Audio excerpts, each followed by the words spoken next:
God, it must be gross. Gross. Oh, hey. Is this how I we love make into it? doing Oh, hey. We're just talking about the gassy exploitations of certain politicians.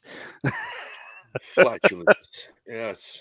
Mike Francesa's Fartgate has now turned into a whole fart investigation. Fartgate, nationwide, a media-wide fart investigation. MSNBC's been dragged into it. So, well, I thought it happened on MSNBC when he was being interviewed by Chris Matthews. Francesa is a sports talk show, not a sports radio host in New York. Oh, hang on, this is some other geezer. Yeah, this is a different guy. Yeah. Mike Francesa is a sports radio host in New York. He's been around for 300 years on the radio. And he's an old man, and he farted on air, and he denied it, but he clearly did it. And then there was a separate fart investigation that happened on MSNBC with Chris Matthews and some congressman, maybe. Yes, one of the 50 that ran for the presidential nomination. I think I only hear this on the radio because I don't watch TV news at all, but. I think the congressman ripped that fart. I do. Oh, I think he did. I saw it. He went like this. That fart. He was like this the whole time, and all of a sudden he went. Yeah, and he paused. Pauses right before it comes out. He gives a little pause. You know. Yep. You guys ready to go live? We are live, aren't we?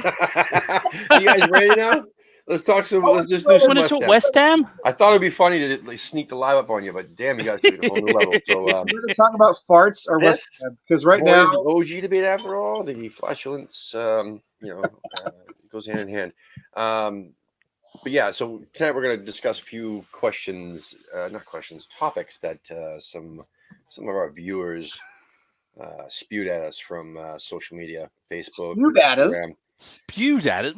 I would say that they gifted them to us.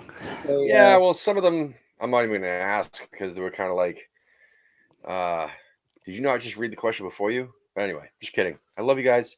No, you don't. You hate all of them. You're an angry human being. Let's be honest. Let's have an honest show tonight.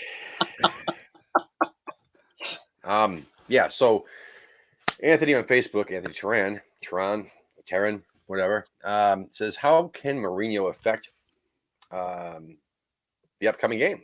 Like, how can he affect it? I mean, I talked about it a little bit last night. Is he back? Mourinho, yes. Mourinho's back. Mourinho. That's some sort of Italian wine, right? Mourinho. If they drink too much before the match, they might actually loosen up a little bit and play. I thought it was kind of like a vinaigrette, but a vinaigrette. Sure. Is that like a Burgundy? Mourinho, it's Portuguese vinaigrette. Oh, yeah. Okay, I get that. Yeah. You have that with a bit of taramasalata and some pita bread. It sounds kind of Italian, but it's really not. It's Portuguese, so it's nasty. Oh, hey. Anyway, I don't know. I haven't seen any Portuguese Hammers groups anywhere, have you? So who cares? Yeah. So how can you affect the upcoming game? I mean, we talked about this a little bit off the air, but I talked about it last night, right before he was announced as the manager. Giving my prediction, I said if wake up, Timo. Before Pochettino was announced that he was sacked, I said we'd win 1-0, just like Lee had said on Sunday. And then he got sacked, and I said, all right, well, we're going to win 1-0. I mean, that's fine. But, I think we'll win 2-1. I mean, now that he's gone, I think we're going to put a little more effort in, and we can actually I think Tottenham will probably play a little more loose because they won't feel so uptight with, Pochettino there and feeling like he's on, the chopping block, and they got to really step up for him or not. If they don't give a shit, who knows? I think we'll be able to nick 2 in. And I was saying that, well, Roberto will be in goal, so we know they're going to give up at least one. Oh. We got to. It's just the way it is. So, but I also said that if Mourinho, who was linked at the time and not actually signed, if he becomes signed, then the players will have something to play for. And that is, a spot in the team, and they'll have their man there. He'll definitely be there. And that won't be good for us. I think we'll get smashed like 7-0 or 7-1. I think we might nick a goal. Yep. It's going to be horrible. But you never know. I mean, shit happens. I always, my predictions are never correct. So there you go. Lee, what do you think? Exactly what you said. Sunday night with Selly and the guys, we were discussing. We were making predictions for the match, and I said the most West Ham thing that could happen would be for us to win this match, right? Because we haven't won in 7. We've been total garbage. We're coming in against currently what is our biggest rival, because we don't obviously play Millwall on any sort of regular basis anymore. So the most West Ham thing possible would be to win this match out of nowhere while we're trying to sack our manager and everything else, to win it 1-0. I predicted 1-0. Same thing, though, Tim, that you just talked about. When they fired Pochettino, I thought, all right, well, we're still winning because it's the most West Ham thing possible. Yeah. But when they hired Mourinho, that actually out-West Hammed West Ham. Yeah. Right? So the most West Ham thing possible now that could happen would be for us to lose 5 or 6-0, because those guys are going to be playing for their spots in this side, playing to impress the new manager. We all know he's very demanding. We all know what he's like. So I went from feeling weirdly confident about this game to being absolutely sure that we're going to get tonked, and it's going to be very hard to watch, and it's going to be like Man City in the opening match of the season. It's going to be like a 5-0, and it's not going to be that close. Yeah. So Wayne, you think about Mourinho, just like Lee had said, he's very demanding, and he'll come into a club and pretty much be like, I don't like him. Yeah, I want him out. You know what I mean? Like he'll watch the game on Saturday and watch his team, and they'll know, because everybody knows this about Mourinho, that he'll be watching them and they'll be thinking, oh shit, if he doesn't like what I do, I'm fucking gone. I'm done. So what do you think about it? What kind of effect will it have, Wayne? I think the psychological effect can go both ways. I mean, that's an insurmountable amount of pressure to play under as a player, and considering that Spurs have been very Spursy, to coin John's little saying from Friday Night Lights the other night. And by the way, thank you. That was absolute blast. You guys letting us lads come on Friday Night Lights. It was brilliant. It was a good time. But I think the pressure could go either way. I'm leaning towards the fact that they are going to be playing for a spot in the team, and they're professionals. You got some damn good players on that team that just have not been performing the way they should be. I mean, you could say that about us as well, but I mean, they really have got some class on that squad. My heart's. I want to answer with my heart instead of my head, because I'm going to be getting up at 5:30 in the morning and going down the pub to watch it. Yeah. But I don't feel good about it. I really don't. I've got Adam and my mate Ken giving me a ride to the pub so I can drink. I selfishly want it to go bad because I want Pellegrini out. Here's the thing, though, right? It's that effect that you would hope that would happen, right? I mean, in an ideal world, it would go tits up, so to speak, and we wouldn't have a hope and hell's chance of hanging on to Pellegrini for another week. They'd fire him right there and then. No, it would be one more week. But it would be after Chelsea. Yeah, if we lose Tottenham and Chelsea, I think if we lose Tottenham, then they're going to announce there's going to be leaks. Like, Sullivan. Here's the thing, though: it's like he's got one more week. What do you do when it is like that? I remember when it was all over Slav and Slav was playing terrible, and I was like, do I really want us to lose and get rid of Slav? Do I want us to go that far down in the table?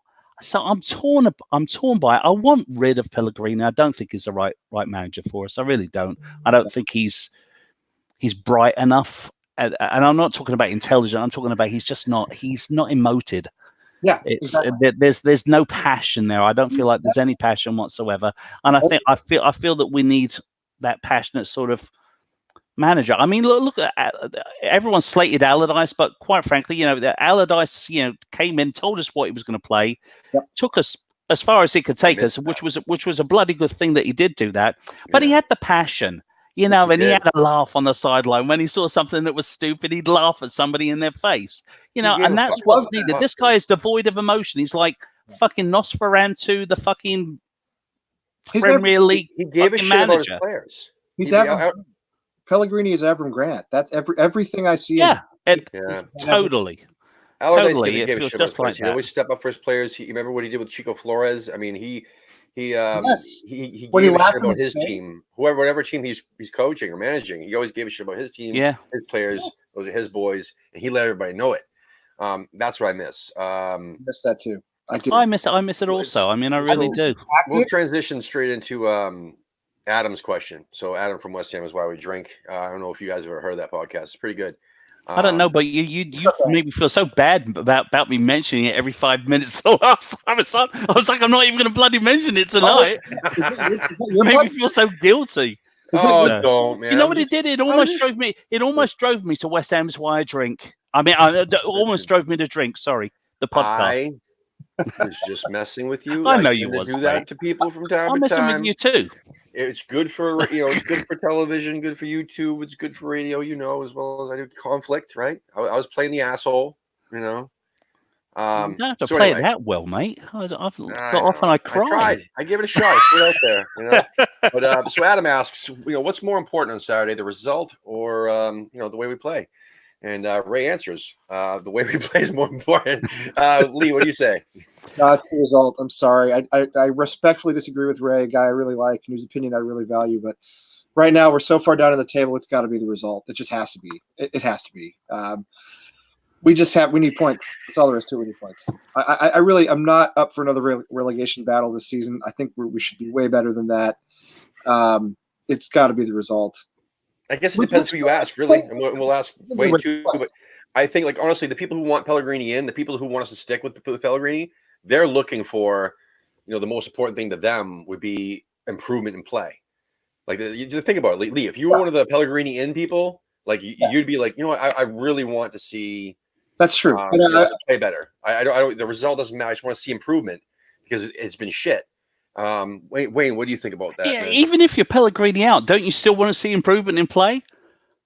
I mean, I do. I can't stand Pellegrini, and I've come off the fence. I mean, I want him out. Well, I guess I would still like to see about an improvement in play. I want to see an improvement in play, but hopefully enough improvement in play that we get a result. Maybe I misspoke because the question word for word is what's more important. I mean. Is there to who? I mean, to the club, to us. To me, it's that if it's down to that, if you're talking about just the reality of the words that Adam spouted. Alan spouted. I'm going to start calling him Alan from now on. Alan, yeah. It's off. Alan. So the reality of what Alan said, it's more important to win. I'm with you, Lee. I don't want another relegation battle. This has been such a shit season. I'm so over it. I want to win some games, and if this old fart can find his magic wand from somewhere and wave it and make us win something, please let us win something. I mean, this is a good point that Ray makes, right? If we see them play poor football, it will show that he's lost the dressing room, which I think he already has. I mean, I always want to see us obviously play well, but I would absolutely take an ugly, scrappy 1-0 right now over a gorgeous 4-3 loss. I would take just a total dog of a match as long as we can get the result. But I understand what Ray's saying, and I think what we're going to find. I mean, I personally think what we're going to find is that, as we discussed earlier, these Tottenham players who are quality players. I hate to admit it, but we know they are. They're going to play to impress Mourinho. They're going to play better than they've played for the last a couple of months because they're going to get the new manager bump and the Mourinho bump. And we know he's a no nonsense guy to put it in a clean way. So I think we're going to find that we'll be garbage and they'll be terrific and they'll beat us 5-0. And none of this will really matter anyway. Yeah. It goes back to what we're talking about Allardyce. Like the one thing I hated about Allardyce was the fact that he cared about how well we played. I mean, he cared more about what, I'll take a draw as long as we played well, or every draw, or every 3-2 defeat, or every 4-3, or every 1-0 defeat. It was a close match. We performed well. It was okay. I mean, we did our best. You didn't fucking win. Right. Did you win? But isn't that a manager's way to do it? They're supposed to pull something positive out of it because they can't go out there and lambast their players. That's the MLS. I mean, even Pellegrini, as crap as we've been playing, has gone, I thought we improved a little bit. We did better on this. We have to do better, but we did a little bit better here. So it's part and parcel of, it comes down to motivating your players, right? You can't go out there and say we were absolute shit. Balbuena needs to open his bloody eyes. Anderson needs to stop smoking a bone before match. It's like, you can't say that sort of thing. But did you guys see? Did you guys? And I'll bring this up again because we brought it up on Sunday, and I know it's a different type of football. But the Matthew Beard, who's our women's coach, came out after that 5-0 against Manchester City, and then he said, "You know what? I'm sorry for that performance. That's not typical. We will fix it. It's my fault, and I will fix it." And today they came out in the Continental Cup and they beat Lewis 3-1. A very good performance. They were up 3-0. They ended up winning 3-1. So they bounced right back, right? And I realize it's a different level of competition. It's a different type of football. I get that. But in terms of leadership, that to me is leadership. You come out and you say, "This is my club. This is my team. This is my problem. I will fix it. And I apologize for what you had to go through in watching us be total garbage." And then you come out in the next game and you perform really, really well. And you get a big win. It was an important win in that competition. To me, that's what a manager does. That's what a leader does, which is, again, why I'm so tired of Pellegrini, mush-mouthing about, "I don't know why we're so bad. I don't know what's going on. If I could have replaced all 11 players, I would have." I mean, again, it's your job, man. It's your job, So did you see Charlie's comment down there in the live comment? I think it bears talking about now that we're talking about results, etc. But first of all, Benitez won't come to West Ham, and you know why? Because it's been reported in the mainstream British press, so that means it won't happen. You understand, of course, that was. We don't need another fucking dinosaur, dude. We don't need another dinosaur from China. We don't. Look what happened last time. I'll say it until I'm blue in the face. I want a young. I literally looked at YouTube. I know you're joking because I was so upset about this. I went on YouTube and I said, you know what? I not YouTube. I Google searched it and it bringing me over to YouTube because of Tifo and everything else. They did some fantastic videos on the in depth, Benitez's tactics, and it was two different separate videos on his tactics. One was from 2017. One was from early 2019. And I'm watching this shit and I'm like, this is fucking archaic. This guy plays shit football. He does almost the same exact formation as fucking Pellegrini with one striker up top. He does tend to shift his right winger and bring the ball over. He tends to shift his right winger, up and closer to the striker that we don't. And also his attacking central midfielder tends to be a little bit closer to the striker as well. So it's not really a one striker thing, but it's technically. But you know what the big difference is, though, is he's got some heart. He's got some passion. No, what are you talking about? You watch him, man. He's so boring. No, he's Chip Kelly. I mean, listen, Chip Kelly. Pavarotti. Spanish Pavarotti. He's a guy who was innovative 10 years ago, but he's washed up now like Pellegrini. I'm sorry. He's a fucking waiter, man. A big fat fucking waiter. And I don't now this. Would I take Pochettino? Oh yes. Yes, I would. Yes, I would. I would take him today. I think if you want to take Ponch, then you have to take him on a yacht in the Caribbean because he got what? How much did he get paid off to leave? Yeah. I mean, Daniel Levy actually asked him, "Would you mind resigning so we don't have to pay you?" Of course, we all know why. No, thank you. I think you need to fire me and give me my money. That was actually our next topic, which was going to be. Could we have gone for Mourinho first and foremost? No. He did mention that we were one of the clubs that he was interested in, and then could we be in for Poch? And no fucking way. We're not going to afford him. All the big clubs. I think Mourinho will probably in a couple of years' time. I think with Mourinho at the helm, I think that the Spurs could probably win something. And then I think the year after they win it, I think they were totally self-destruct, like all of Mourinho's teams do. They will. So I look forward to that time. Yeah, they will. I do not want Mourinho. I think the man's toxic. I think he's poison. I think he's got a brilliant football mind when he wants to have it, when he's got all of the pieces in place, and God knows he wants to spend a fortune to get it. But he's a pissing moaner when he doesn't have what he wants. And he's a big freaking baby. I did not want him anywhere near the club. I didn't want Pochettino taking Nigel Adkins' job back in Southampton. I felt that was disgraceful how they fucking brought this guy in, didn't speak a lick of English, and he was supposed to be this next, the next savior of the coming of God. Came into the Premier League with Southampton after they fucking who knows why they axed Nigel Adkins back then, And I'm like, who is this fucking guy? And I believe he's so fucking overrated. He just has a great agent. Whoever the fuck his agent is, man, sign him up, man, because he's the shit. He got him the Tottenham job. How the hell did he get the Tottenham job? He wasn't even doing that good at Southampton. You know what I'm saying? Like, who is this fucking guy? Because he had a great playing career, and now all of a sudden, he speaks a little bit better English, so his players can understand him now, which is great. I hate when there's a fucking translator at the press conferences, and he had that. Bielsa had that. Anyway, long story short, I think he's overrated. I think his tactics are shit. I think he's look. They did. What have they done since he's been there? What have they done since fucking January? They're like if you take their record since January, they're in the bottom fucking 3. Like your bottom, they're down there, man. You know what I'm saying? They're not good. Fuck them. Fuck him. See you later. Bye. I wouldn't want Pochettino anyway. I would take him. Sorry, but I would. I think he did a lot with that club. I think he brought that club to another level. I know he didn't win any trophies. I get that, but he brought that club he brought him to another level. He did. They were good. He had good players. He didn't need any doing, man. What did he specifically do to make them better? I don't know, but they got better. I mean, the results are that they got better. He got older. Dele Alli got, he grew into the Premier League. The results are that they got better. They became contenders for major trophies when they weren't before. They were contenders to win the Premier League. They were contenders. They went to the Champions League final. They shouldn't have. But I don't expect you to be able to do that with us. I'm with Wayne on Mourinho.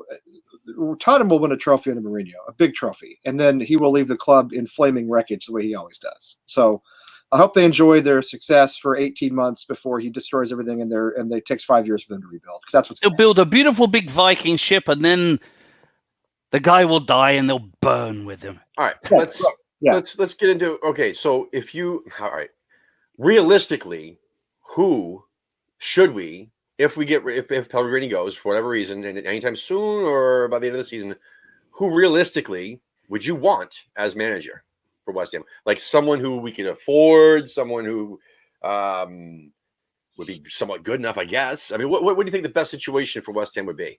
Scott Parker. Who should we go all in on that you think would be realistic? Scott Parker. If we're a championship side, I'd say Scott Parker in a heartbeat. If we were a champion, give us time. Wayne. Scott Parker with Hugo up top. Yeah, we'd be a brilliant championship club. We'd win a few matches. So you both say Scott Parker? If we were a championship. I'm not he's not a Premier League coach yet. He proved that when he was coaching Fulham. So I love the man. They were already down when they hired him. They were basically already down when they hired him. Yeah. I just don't think he had 13 games to get him out of the hole. He didn't. And he didn't. So, Wayne, I've been doing a little bit more reading about that. The guy that just got sacked by Bayern was this Nicky Kovac guy. Yeah, he looks Kovac. Yeah. And from what I'm reading about him, he seems like he could be something that could be a little bit passionate. Somebody that could be a little bit passionate and maybe put it together. 63% winning percentage at Bayern, but forget that he was with Aller at Eintracht. I mean, exactly. Well, that's the other benefit to it. So he knows how to work that player. I agree with that. But again, once you touch Bayern, you don't go from Bayern to West Ham. Yeah. I mean, maybe you do that. Maybe you do though. Who knows? I mean, Eddie Howe would be a fantastic choice. I just don't think it's realistic to get him right now. Somebody else mentioned Di Canio, and I have to say respectfully, no. Actually, you know what? I was just going to bring that up, man. So my answer is Paolo fucking Di Canio. He's crazy. Exactly. That's what the fucking players need. No, but he's not crazy. He's unstable crazy. How? He runs. He's like me. He runs hot and cold. He's manic. He behaves in a manic way. That's exactly what we've been missing. No. That's what the fans love. We've been missing enthusiasm. No, the fans love the win, Tim. Everyone says we want to see beautiful football. We want to see the West Ham way of playing football. I don't want that. I want the West Ham way, man. He knows what it is, man. Win, and I don't. He knows what it is. Right, I'm just going to show you. I'm just look at what Neil's. Look at this. I'm going to lose the second one here. This is what I'm telling you about Pochettino. The only managed 2 top 4 finishes in 22 Premier League seasons. And look at this. 4 of his 5 seasons in charge, and you reach a Champions League final, the first in the club. I'm telling you, the guy was fantastic at Tottenham. I'm sorry, but he was. I'd take him. I'd take him. I don't think he'd come to us, but I'd take him. Saturday I don't think he did match. shit. Can you imagine if on Saturday it was Pochettino versus Mourinho? Tim, you're speaking out your ass, mate. I love you, but you're speaking out your ass. No, let's do it. Let's do it. Let's go. Let's didn't do set him today. Let's get him in tomorrow. Saturday's match is Pochettino versus Mourinho. I mean, you tell me that wouldn't be a storyline? Come on. I'd do it right now. Today. Yeah, but if we hire him tomorrow morning, he's not going to be managing the squad on Saturday. If Slaven Bilic had Harry Kane, Christian Eriksen, Dele Alli, Hugo Lloris, if he had that fucking squad, we'd be talking about Slaven Bilic right now. We wouldn't be talking about. No, I'm not rating Lloris. No, I'm not. Come on, Lloris has screwed up so much lately. No, sorry, I don't rate Bilic. I'm sorry, I don't. I know everybody loves him, but I don't love him. He had Payet. He had a great season with Payet, and when all that he had a perfect hand. I'm not trying to be pro Slav here. I'm trying to explain to you that it doesn't matter who had fucking Tottenham with those players. Well, I mean, it kind of does. I don't know. Well, we'll kind of find out over the next month or so, won't we? Yeah, when someone actually wins a trophy there, like you guys are saying. When Mourinho will win a trophy there, but I don't. I mean, you guys are just saying fucking Mourinho's gonna win a trophy there. No, I seriously believe I believe do. he'll win a trophy. Well, it may not be Champions League, it may not be the Premiership, but I certainly think they've got the ability under Mourinho to win an FA Cup or to win a League Cup. I don't see why they shouldn't. I think it'd be stupid to not expect that. I think if I was Daniel Levy, I would have said, I'm paying you this shitload of money and I expect to win this League Cup. Can you do it? And of course, Mourinho's full of himself. He's going to say, yeah, of course I can do it. I've done it before. I've done it more times. Oh, have you won this? Have you won that? I've won it everything. I win it with a cornetto shoved up my arsehole. No, I listen. I'm not saying that Pochettino's a better manager than Mourinho. I'm saying I wouldn't want Mourinho because long term, he wrecks clubs long term. And I guarantee you, if he came to West Ham, he wouldn't win a trophy with us because he wouldn't have the players he wanted. He wouldn't have the players he needed. Our board wouldn't spend the money to get his players. I think Pochettino is somebody who has done a better job. Nobody will. And nobody will until we get new owners. Nobody will. So that's what I'm saying. Why wouldn't it be awesome to have a so-called train wreck like fucking Di Canio's of someone like that? Why would it be fun? Because we need fun in our lives. Down to the championship. Look at what Charlie says. Charlie's right about this. Di Canio he would be. That's all we need is 3 years, dude. That's all we need. No, yeah, but he's only going to take. But it'll take 3 minutes. Like Charlie's right. Charlie, you're right. Listen, managers don't even last 3 fucking years, dude. First and foremost. Secondly, it would be the most enjoyable fucking 18 months of my life. Watching. Unless we lost every damn game. No way. No way. You say no way. We all said no way when we got freaking Pellegrini, mate. Chris, we have to put that's great. Hold on. Yeah, well, this is another thing too. I mean, you don't want it to be like Maradona, right? I mean, who goes and manages Argentina and he's kind of a disaster. You don't want Di Canio to come here and be a disaster as a manager. I love him for who he is. Let's let him be who he is. I don't trust him as far as I can throw him, to be honest, as a manager. I just don't trust him at all. He would be like Zola, except less organized.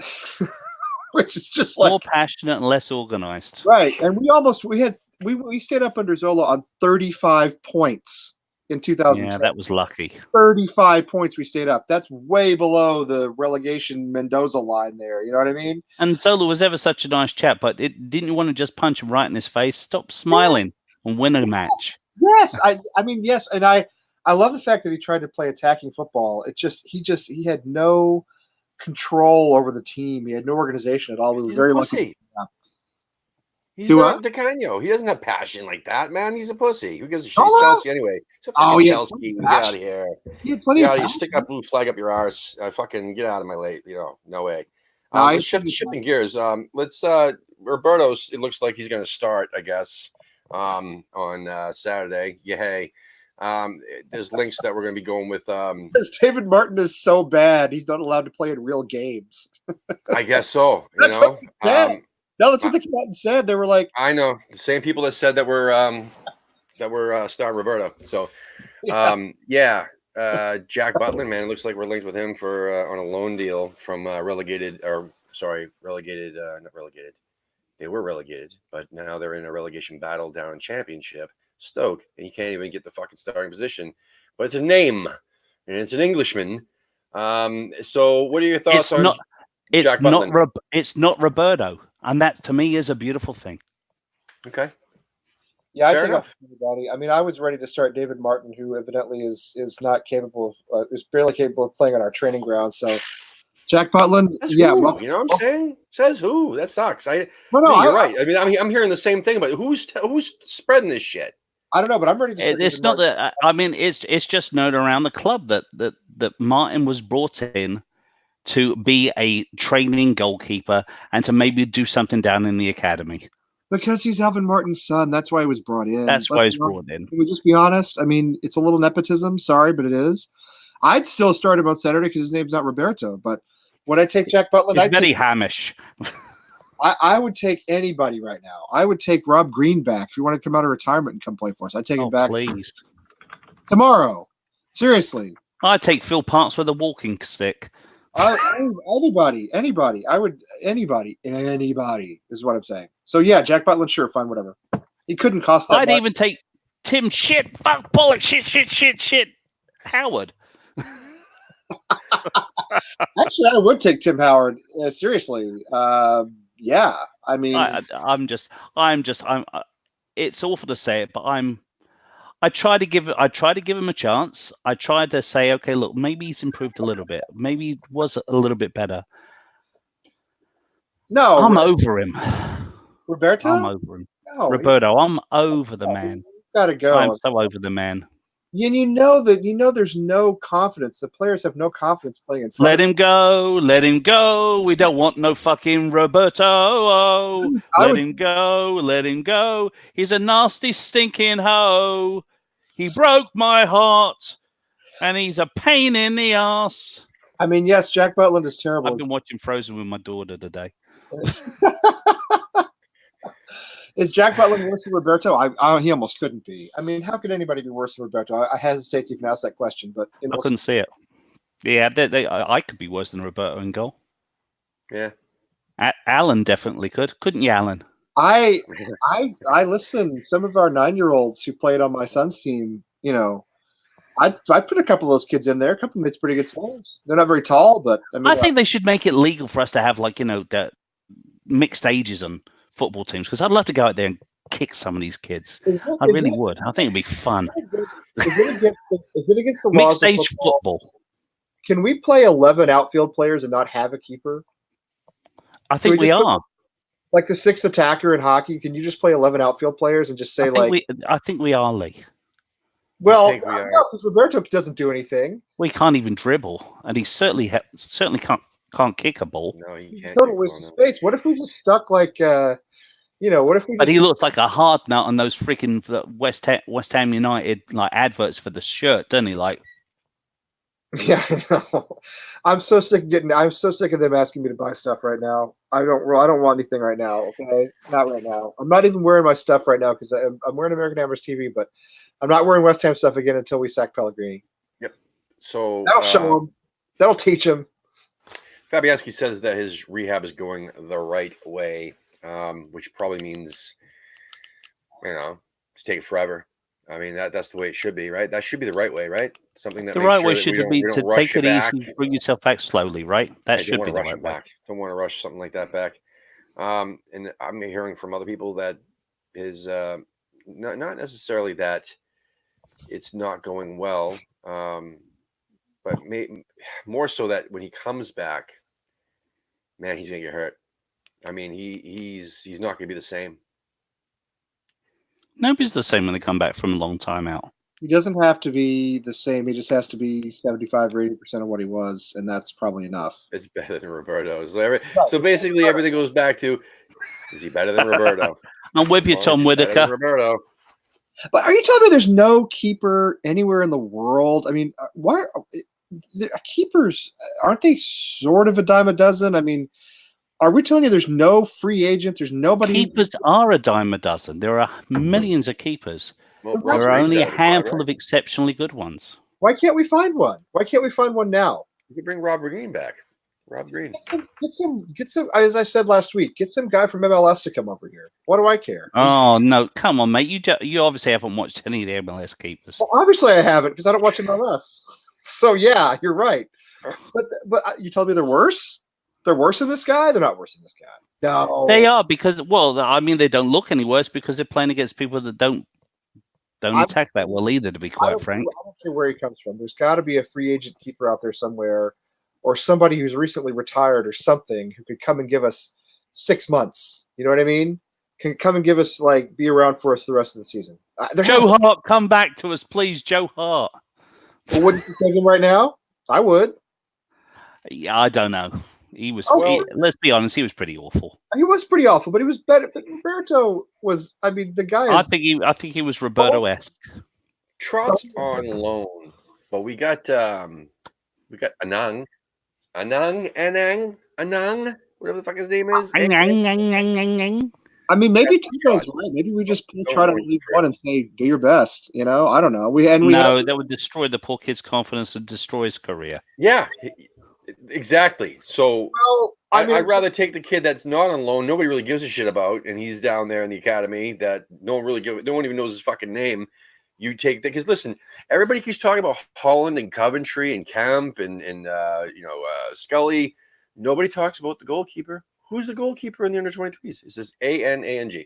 Grab him. The Ghanaian guy. He's the Ghanaian guy. Yeah. Fucking bring him up.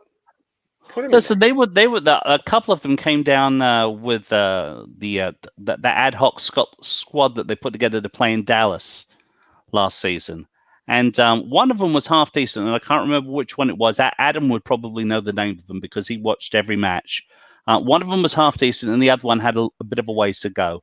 But regardless of whether we know him or not, I would not want to throw a young kid into the fury of a Premier League goal. I really wouldn't. I wouldn't.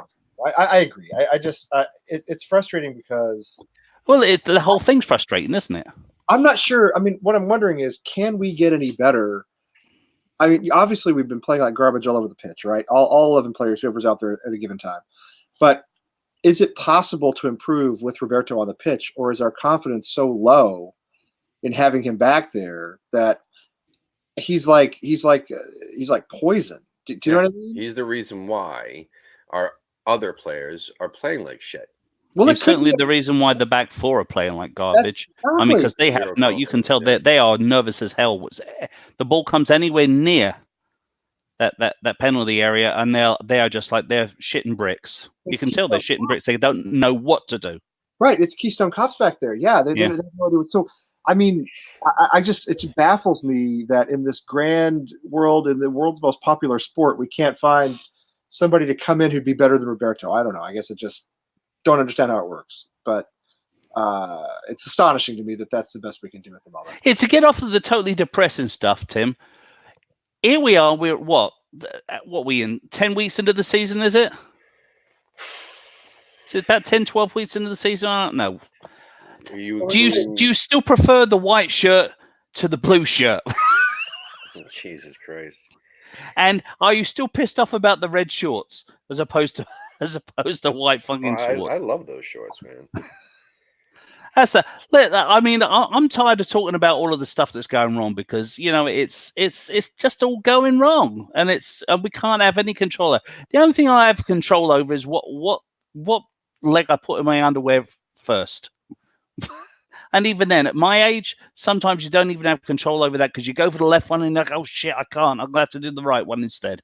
Yeah, you end up on the floor. I know that feeling. Yeah. Tumble, you take a spill, you take a dive. Yeah, I get it. Yeah, I mean, no, we can't control any of this, but Neil. I mean, what else are we going to talk about? I do like the white shirts, but I'm so frustrated right now that I've not.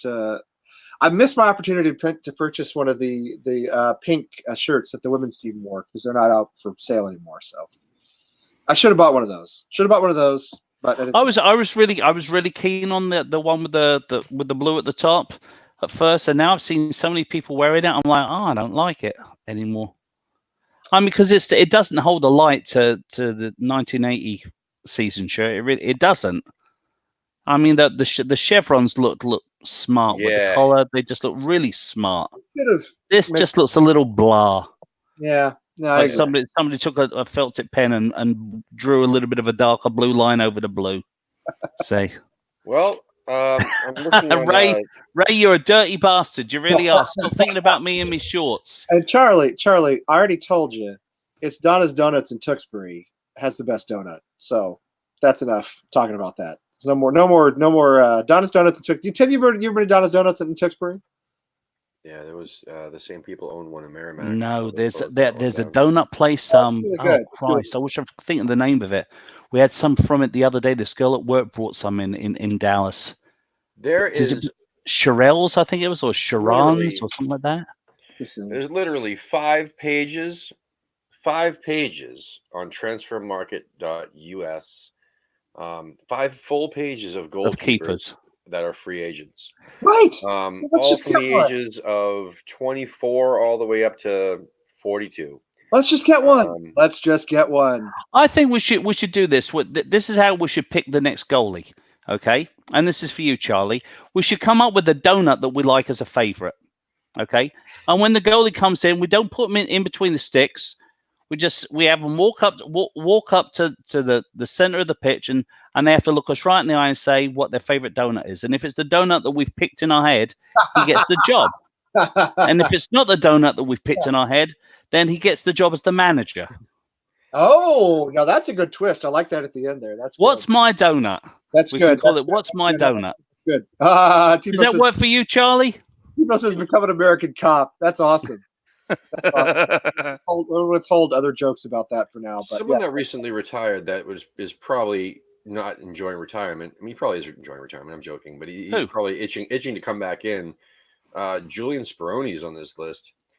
They do obviously have a lot of people that are not retired, but I'm scrolling through these names, and 90% of them are fucking. All right, from Ukraine. I'd like to see the redknapp era, Ray. I think this is a good question. I think this is a good question that Tom asked. All them dodgy dealings. Is Anderson a player to move on from in January? His form in the last few matches has been as bad as I've ever seen. And in fact, I thought against what's the last match we played? Burnley? Yeah. I remember. I thought against Burnley he was dreary and dreadful. Almost intentionally bad, as if he was doing it on purpose, you know. But move on from him. I mean, I do think he still has skill. You know, I do think he still has. I wouldn't move on from. He needs the right manager. Let's get a new manager and then talk about that. That's my feeling. He needs the right formation, the right fucking system. He needs the right people around him. He needs the electric dog collar off. You think all three, Ray? Yeah, I wouldn't move on from him. No, but I did. Thames Ironworks would be interesting. When we had Longers on the podcast the other night, he was talking about the guy that basically started the Thames Ironworks and said how interesting that the history was of him, that he actually was very much a man who was in favor of doing things for the workers. Right. So I think that would be an interesting film. I think it would be really interesting to see the way Thames Ironworks started. I'd like to see a little bit of the kerfuffle between, Thames Ironworks and the Southern Dockyards. I think it would be.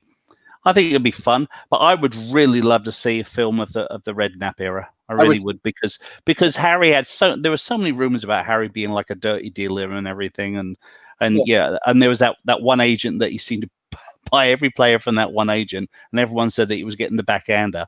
But still, I can sit for hours YouTubing his stories and listening to him. It's like another world. I'll tell you what they could do. First of all, if you read Chuck Corr's book about West Ham, the history of West Ham back in the 80s, there's some really good information about Arnold Hills, who started the club as Thames Ironworks, and he was an interesting guy. Very old English patrician, teetotaler, but he did want to do the right thing for the workers, and he did have some humanitarian sort of aims. But I'll tell you what the movie is to me, the Redknapp movie. It's a Harry Redknapp, Billy Bonds movie about when Redknapp usurped his. Yeah, I don't think we'll ever get the truth on that. I don't think we ever will either. But it's the movie The Damned United, which is a great movie about Leeds. About Fluffy. Brian Clough, right? About Brian Clough taking over Leeds. It's a similar type movie with Redknapp and Who, Bill who was the South American that jumped out the bloody hotel window and legged it off down the road because they didn't like being at West Ham? What was the South American's name? I don't know, but Charlie, come on, Charlie, you're in the room. Tell me who was it? I can't remember now. It's like we picked him up. Everyone said he was fantastic, and he pined. He hated it, and they were staying in the hotel, and he legged it out the window. And Harry went in there to get him, and he could see that the window was open. And there he was. He was running down the street, left all this gear behind. He just couldn't stand it. He was pining so much for Latin America. Who was it? Come on, somebody must remember who it is. Was he South American? I thought he was South American. I've never heard that story, but that's a great story. I can't remember who it was. It's on one of those Harry Redknapp interviews that you see that are bloody. Marcus, Charlie, you're right. That was when Redknapp tells that's bloody hilarious. It's got to be one of the funnest stories I've ever heard in my life. That's right. It was because his wife moved back home and he missed her because she absolutely hated it over here. She hated it. And he just pined and pined and pined. And finally he was like, sod this. He had a contract and everything. He had a contract. He walked out. He ran it. He didn't walk out of the contract. He jumped out of a freaking hotel window, ran down the road, hopped a plane and went home. Never to be heard of again. That's fantastic. That's the West Ham way for you. Javier Margus, huh? Okay. Yeah. Okay.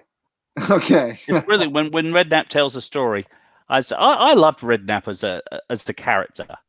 I thought he was the right manager for us as well. I mean, he was a brilliant manager. He was very successful. It's phenomenal. I mean, it upset me when he went to Tottenham. It really did. It upset me when he went to Tottenham. Of course, he was he was very successful at West Ham. He was dirty, but he was a great manager, and he was West Ham. He played for us. He wasn't a dirty manager in the sense that he had dirty tactics. He just I mean some dodgy dealings. He was a bit of a wheeler dealer. Yeah, not his tactics, his transfer dealings. Yeah, definitely a dodgy dealer. But I mean, there was never a dull moment with him. That's what we need. Someone that's the sort of manager I want to see. I don't want to see a Di Canio who's gonna lose his wallet over somebody that kicks up a bit of dirt on his brand new suit when they're running past him. I don't want to see that. I don't want Avram Grant Part fucking 2 with Pellegrini. That's obvious. Sola, smile, stop fucking smiling, start fucking winning. I mean, I don't want that either. I tell you what, there's somebody of the ilk of Harry Redknapp who's got a bit of the gift of the gab. He can put it about a bit. He knows how to come back with a question. He's got a bit of a sense of humor. A Sam Allardyce, who I thought was brilliant in that respect. I'd like that kind of manager. I'd like the kind of manager that can have a laugh, and the sort of manager that you want to go down the pub and have a few beers with, and he can be a bit of a dodgy geezer. I think that's Ian Holloway. Yeah. I mean that's. I mean, I love watching his press conferences too. Seriously, could we find somebody who's not like 60? I mean, could we find somebody who's like? The thing is, I don't think the league breeds managers of that ilk any longer. It's all about professional. It's about getting the badges and doing it properly and being very buttoned up and. Yeah. So basically, Lee, in American football, I mean, we'll hear years in advance. Oh, this defensive coordinator. Oh, this secondary coach, man, he's going to make a great manager. I mean, we hear about it ahead of time, like they're grooming them to become, or the offensive coordinator. Oh, the offensive line coach. Oh, he's going to make a great head coach one day. I don't. Who are we hearing over in England, like or anywhere? Oh, you know what? That the assistant manager at such and such. Oh, he'd make a great but it's different though, isn't it? American football, you've got 45 players and you've got about 50 people that are coaching them. So it's different. You can pick and choose, and you can. Well, but it's the American way. Staff, dude. But Tim has a point, though. I mean, you see guys in different roles, and you can see who the standouts are. And what I'm wondering is, I have the same question you have, Tim. Where are the guys who are managing in like League One or League Two? Where are the guys who were assistant managers for Premier League clubs or Championship clubs? Where are those guys? Because you're right. You're absolutely right. in the college coaching ranks and in the NFL assistant There you ranks, go. there are always guys people talk about. If I can't have Paulo Di Canio, Yeah. I want Kevin Nolan. What? Say that again? If I can't have Paulo Di Canio, none of you guys will fucking let me. I'm taking Kevin Nolan. It's not up to us, Tim. It's not up to us, you dopey bastard. All right, Tim, you can have him. You can have him, okay? You can have him. So, dude, he's awesome. Kevin Nolan. I'd love to see Nolan. He did a fantastic job at Knox County before something happened behind the scenes. The ownership fucking sucked ass, and now they're down in conference. They're not even in the football league anymore. So fuck them. They made a big mistake. He was doing fantastic with that club. He turned that atmosphere around. He's been a great leader, great captain. He's very well respected. He's a bastard too. You know it. Yeah, he can definitely talk. He definitely has a gift to gab. No, yeah, he's got that. That's the sort of manager I would like. And he's young. I think it's a good idea actually. Yeah. What about Mark Noble, player manager Mark Noble? No. He's a pussy. I couldn't see it. I won't call him that, but I mean, I just don't. I don't see it. No, he's another. When it's so it's disgusting to me. Like when he tries to act tough, he's not tough. Come on, it's Mark Noble. He's your buddy.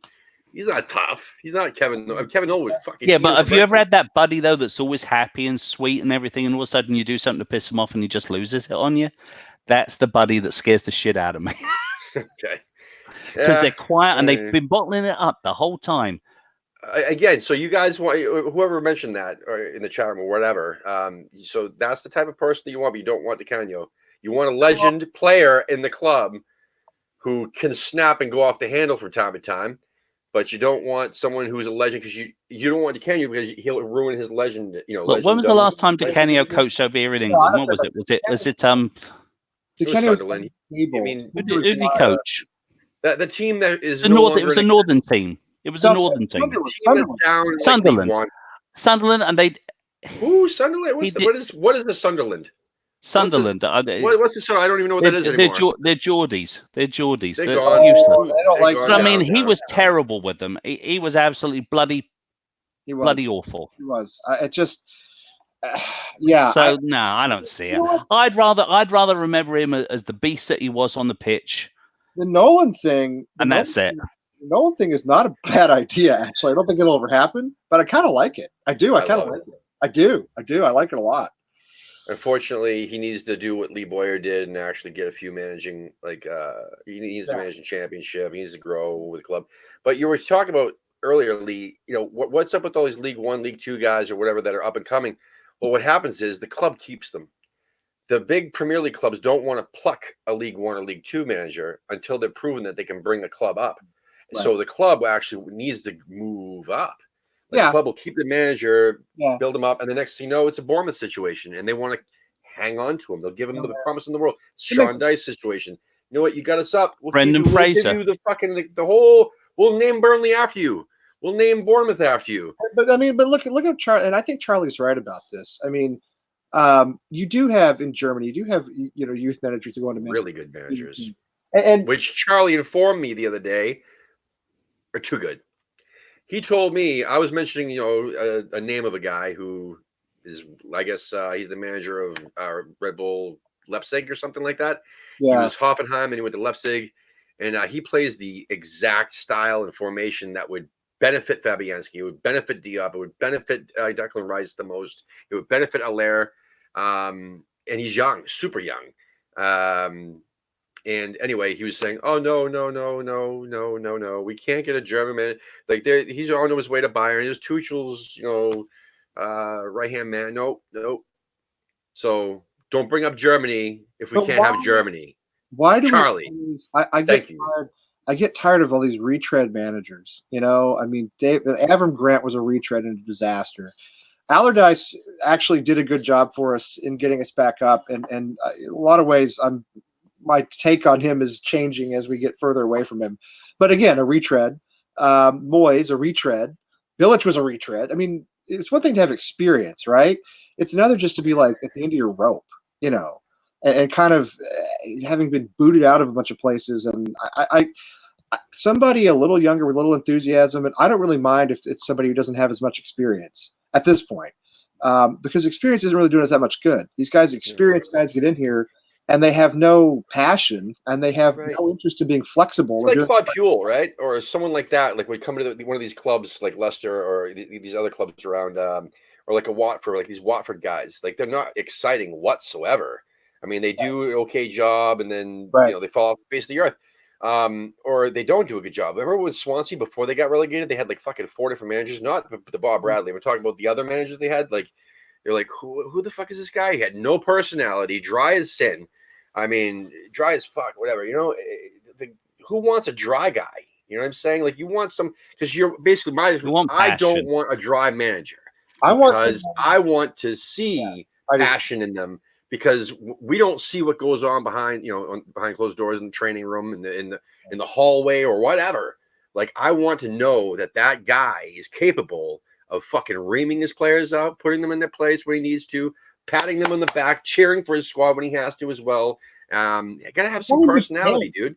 Yeah, I want him to care. I want to watch him. That's care. That's the word. Yeah. He cared. One thing I'll say for Allardyce, as you said, Allardyce cared. I mean, he played boring tactics. He was very pragmatic in the way he set up his team, but he did care.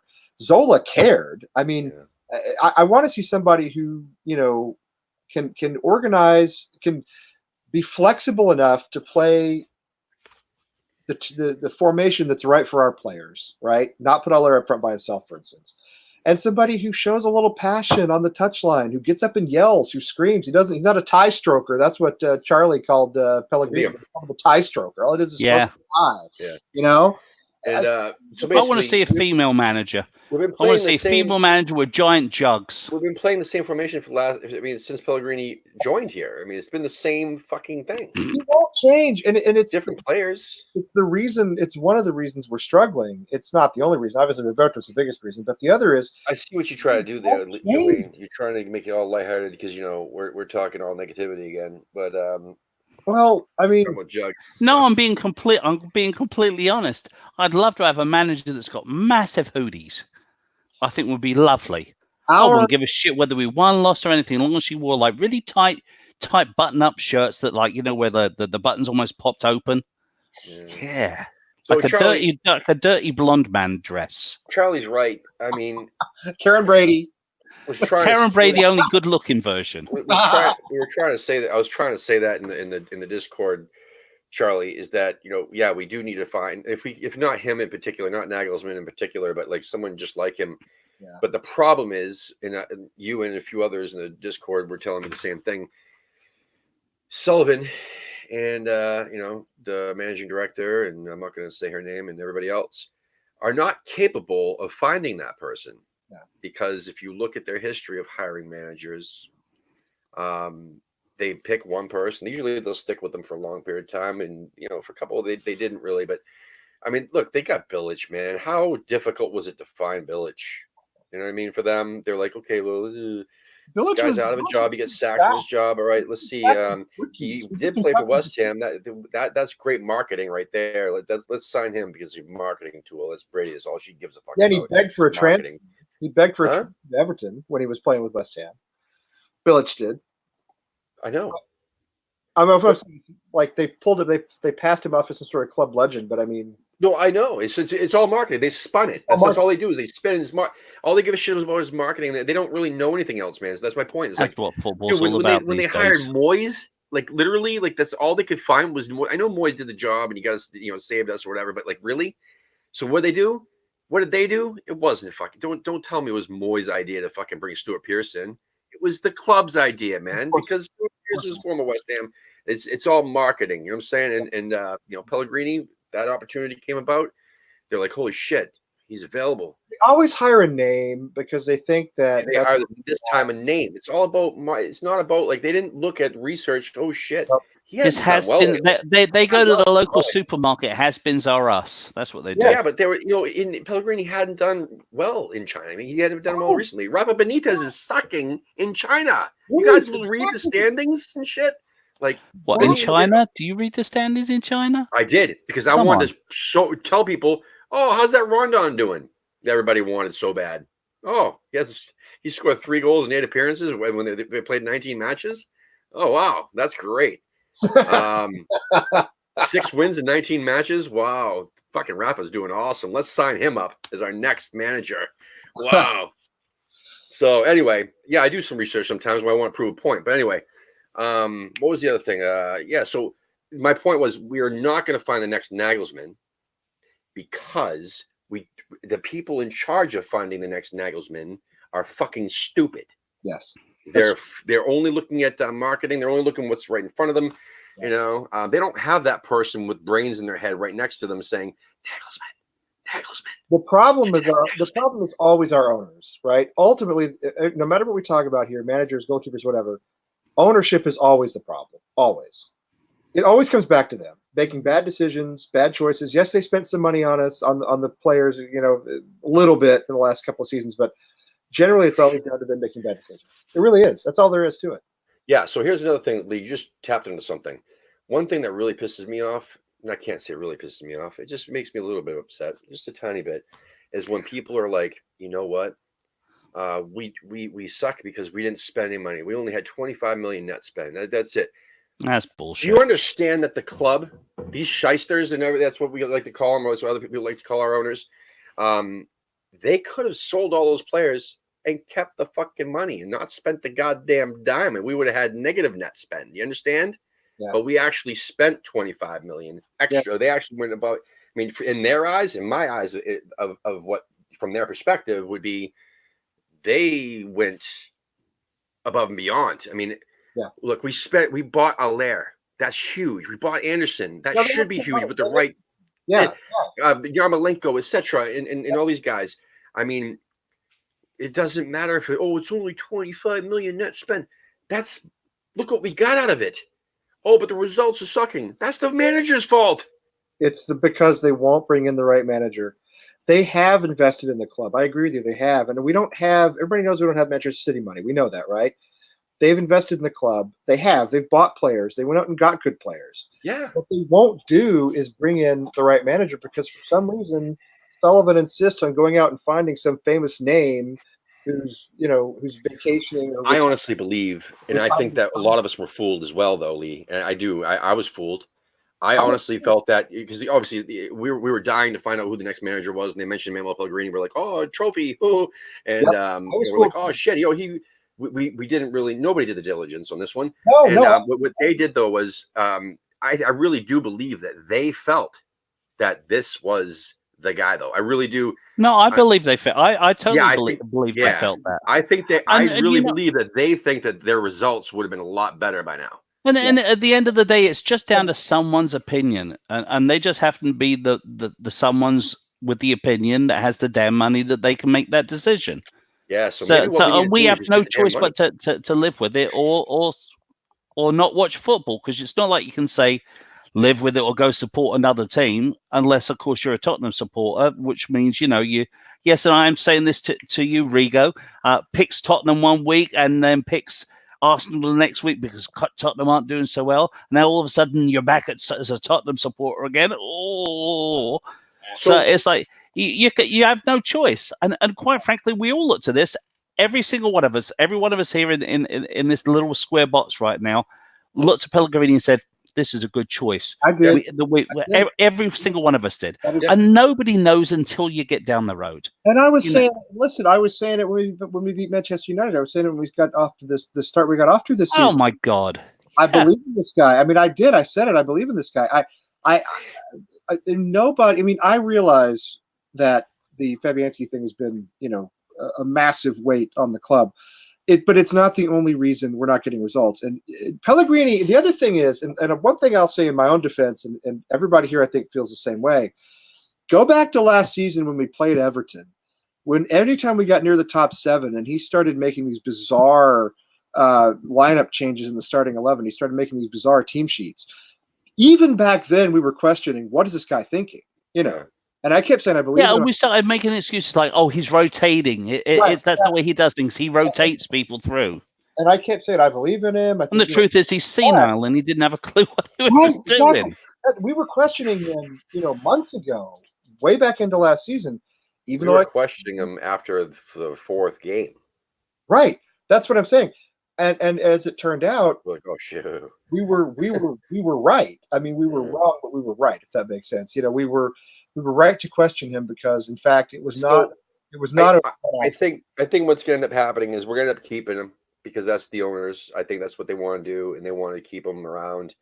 I think that we're going to beat some of the big clubs like we always do. It's going to be a mimic of last season. It's just I think the end result will be a mimic of last season. It's just all twisted around. So we lost the first 4 matches last year. We only lost 1 in our first 7 this year, but then now we're on this awful stretch that was when we picked it up last year, and then often I think the end result, will be similar to the last since Allardyce, since we've been in the Premier League. I pulled up the stats. I don't know, maybe like a couple of weeks ago on here. It showed like Allardyce's record, Billich's records, and then the final standings, like the actual number where we landed. There was like 13, 10, 10. I think the worst position was like 16 or something like that 1 year with Zola. Fucking no, with Allardyce. I'm talking like since we were back in the Premier League with Allardyce. So between that and how we finished with Moyes, it was like 10, 13, 13, 10, 10, 11, later 12. I mean, it was all roughly the same, no matter who the fuck we had. It's just the anxieties and how it played out. I mean, it's not how it played out. How it happened was different. I mean, how it all came together. And at the end position was roughly the same with everybody. Yeah. Give or take 3 or 4 spaces. I mean, what the fuck is the difference? Right? It never changes. That's the thing, is it never changes. We're just mid-table. Yeah, we're just mid-table. Always. My point, the ultimate point is we're not better off than we were with Allardyce, is my point. No, we're not. We're not better off than we were with Billich. We're not. Slightly, because we did finish, 10th? I think Billich was taking us down. The problem is we're not doing so well right now, and I'm saying I would be surprised if we finished 14th. Well, Billich's bad decisions were like right in between the eye. I mean, let's take Antonio and let's make him a right back. I mean, his decisions were blatantly stupid. Baffling. Yeah. Bafflingly stupid. Okay. We've got what we got now. We might win a couple of games. The next thing you know, we'll be all happy again. That's what I'm hoping for. I mean, I've been watching this club too many bloody years to let it wind me up. I really have. I find that the worse West Ham plays, the more I enjoy whiskey. And you know what? And that's a perfect yin to the West Ham yang in my book. Whiskey, West Ham, West Ham, whiskey. Whiskey. West Ham starts going down, the whiskey consumption starts going up, and it balances me out. West Ham starts going up, I start paying more attention, I start drinking less whiskey, and then we go up a little bit further, which we've never done in my lifetime, and I would drink more whiskey, hopefully. So I just want to come on this show and not have to bitch and moan for an hour and 10 minutes, because I want to talk about this is all I do at work all day. I bitch and complain all fucking day at work, and then I come home. I try to have a nice dinner with my family. I try to do whatever, and then I come on here and I start bitching. Right. It's like, yeah, it's getting really boring. That's what I'm saying. I want to talk about the great game-winning, match-winning goal from Saturday's game, and I want to talk about we did back. I know, but I mean, about 8 weeks ago. Feels so long ago right now. It feels so long ago that it's just like. But even when we beat Man United, it wasn't that exciting. It was their C squad. I mean, I didn't care. It was the C squad. I love beating Manchester United. I love beating them more than any other team. But it wasn't. It was like it was kind of like it was fake. No, it wasn't. I mean?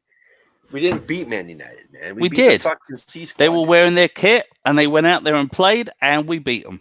It's like we were in the Checkatrade Trophy, and we were playing the under-23s. It was still like Manchester United. Stop talking like a United fan.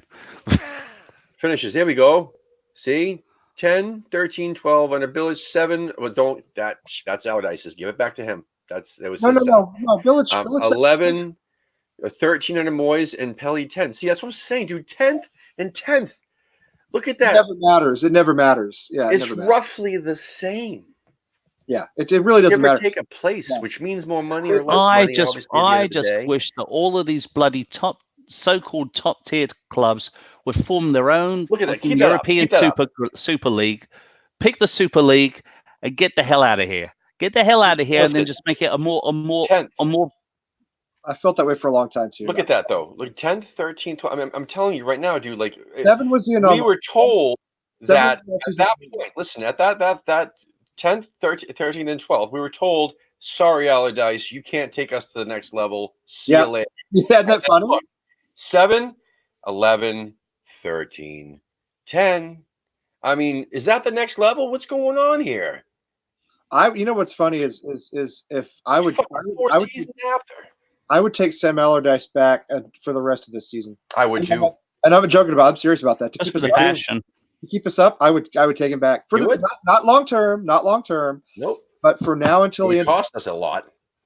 Yes, from now until the end of May, I'd take him back. I really would. I'd take Moyes back. Let's start a campaign. We want Fat Sam back. I'd take Kerbishley back. At the moment, is he still alive? I have no idea. I think he's on TV. Isn't he a pundit now of some sort? Yeah, I have no idea. I think he's a pundit. Yeah, he didn't go on to manage anywhere else, did he? That I know of. Like he wasn't. I want Redknapp back. No, he said no. I was looking at the Harry Bloody Bad Boy Redknapp back. That's who I want back. So the sackrace.com actually says, it has got the betting for the next West Ham manager, and it had Kovac, which Wayne was talking about earlier, but it also had the Kerbishley was in there at like fucking 40-1 or something like that. I'm like, I don't know why they even brought that in there. But basically, Kerbishley, it says last position or previous team, West Ham United. So that's like the last club he actually managed. That's the crazy thing is like he's been with Fulham. He's been an assistant. He's been an assistant. He's been in the coaching staff of other clubs since then. He's been in and around. But I mean, Christ Almighty, Kovac was there. But basically, the number one on Paddy Power or whatever is it's Benitez, and then it was fucking Eddie Howe was second. And I'm like, it was like 9-2. Yeah. And I'm like, everybody's saying he will never come. But anyway, listen, we got to wrap it up, and it's past time, and I got to go. Yeah. Love you all. We'll talk to you off the air real quickly. But listen, Charlie, Tebow, Neil, the other Charlie, Tebow, Anthony, thank you for your question, man. And Alex and everybody else, Tom Whitaker, you had some great questions tonight. Really appreciate it. Yeah, there's a bunch of others in there, but I'm sorry, I can't remember all of you. Neil, how can I forget Neil? Anyway, love you all. We'll see you tomorrow. No, tomorrow. No, we won't see you tomorrow. We'll see you Friday night. Friday Night Likes. Hey, if we got Allardyce, it'll be a manager with big breasts. There's your jugs. There you go. There you go. We're looking for. Get your jugs, Wayne. All right. Yep. All right, everybody. Have a great evening, and make sure you like and subscribe. If you have not subscribed already, what the hell are you doing? Subscribe. Click the buttons. Drink plenty on Saturday. Drink lots. Buy a scarf. AmericanHammersTV.us. Like Lee said, buy a scarf. Buy a scarf. And go to ahtv.threadless.com and buy. Listen, you just go to town. It's like Toys R Us, but just not. Never mind. That's bad analogy. It's like Ann Summers, but no. What's the other one? It's Amazon. It's like Amazon for with tons of cool designs. It's like the Fredericks of Hollywood of all of the West Ham channels. Yes, exactly. Yes. So anyway, Ray Borum, thanks for joining me last night. I appreciate it. Everybody else, please stay. Just stay involved. You want to be on the show? Message us. If come on the show. Not interviewed yet, come on. And make sure you follow us on Instagram, Twitter, and all that other good stuff. Facebook, we're everywhere. So love you all. Come on, you irons.